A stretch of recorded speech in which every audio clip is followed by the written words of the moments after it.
The rantings of an up-jump zealot make for tedious listening.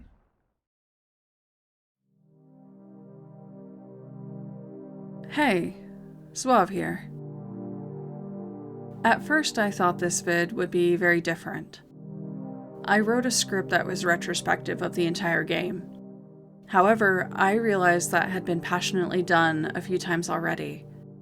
Some channels even diving into the deeper lore, which I have a huge respect for, considering how little information we're given in-game.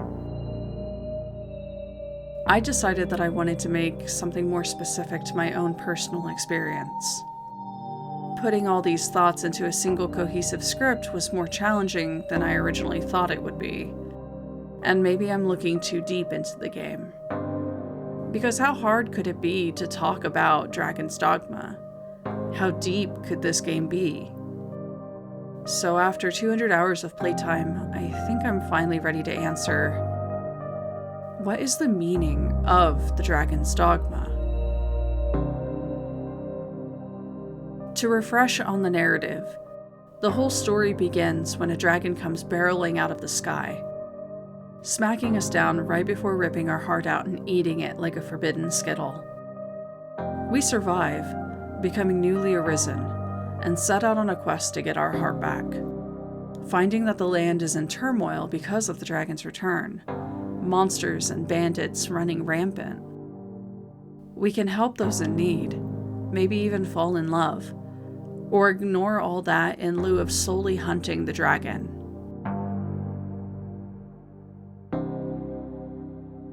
Along the way, we discover the secrets of the dragon and the Arisen that came before us. We learn of their past, their decisions, and that we will inevitably have to make a choice, just as they did. And when the time comes for us to choose, what will we decide? Will we follow in the footsteps of those that came before us? Or will we fight to carve out our path without the guarantee of what comes next? The dragon makes it clear to us that regardless of our path onward, its sole purpose was to present that to us. Abiding by the law of its existence, the dragon was intended to be the force of nature that challenged us, shaped us, and strengthened us to make this decision. The dragon's dogma brought it into this world, set in motion all of these events. It forced us to react. We picked up the sword. We challenged the dragon.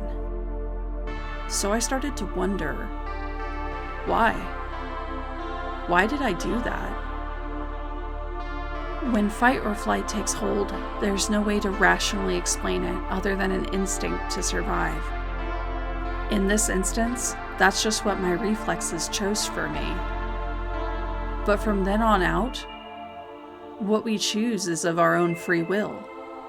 We decide how important our relationships with others are to pursue. We decide how dedicated we are to helping those that need it. And if I don't help them, will I regret it?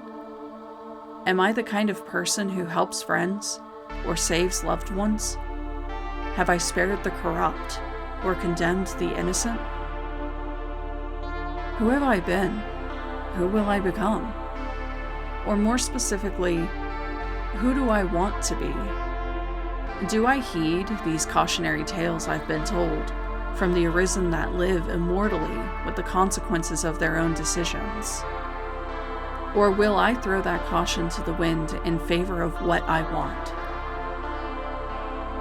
As we push through the ending, we're challenged to turn back and return to our normal lives, to stop pursuing the truth, to settle with what we've learned. And maybe that opportunity to retire to safety satisfies some people. You fought your fair share, and now it's time to live your life blissfully unaware to the troubles of the world. But for some people, they need to keep fighting. They need to press onward into that unknown. When I went through it the first time, I underestimated how in control of my destiny I was. And after playing through it countless other times since then, I've had a lot of time to examine what my choices said about me. And how do I feel about the Duke and his decisions? Or Ash and his love for Greta and Aura that led him to his fate? Of course you can go to Bitter Black whenever you'd like, but I find the difficulty to be perfectly suited for right before the Deny Salvation quest.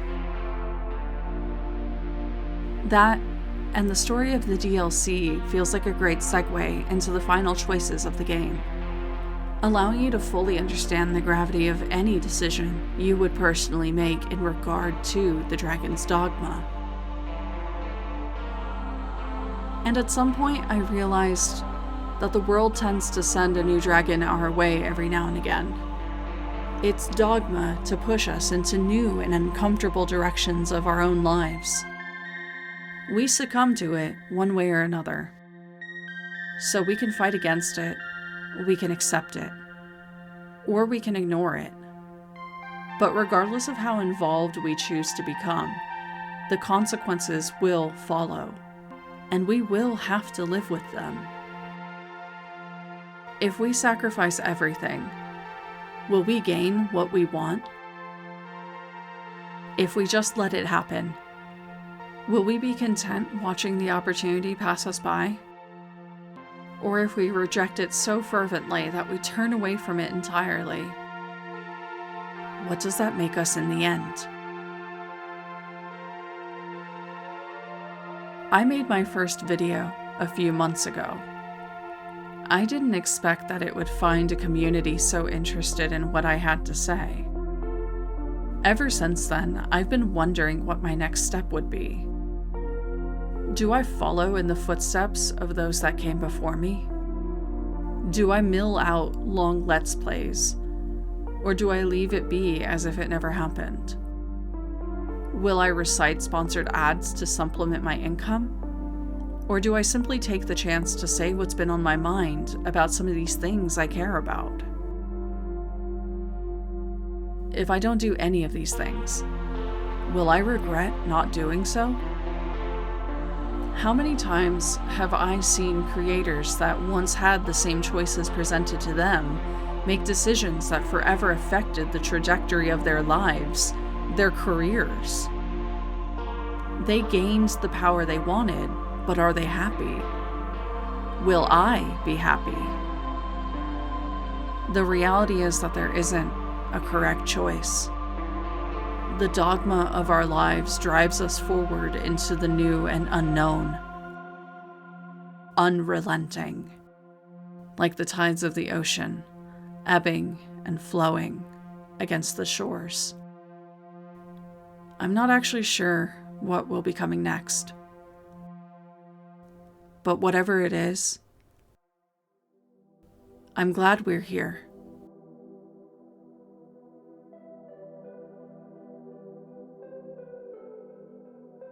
Thank you to my passengers on board, and to Shay on the crew. Even though I wasn't expecting this vid to be exactly like this.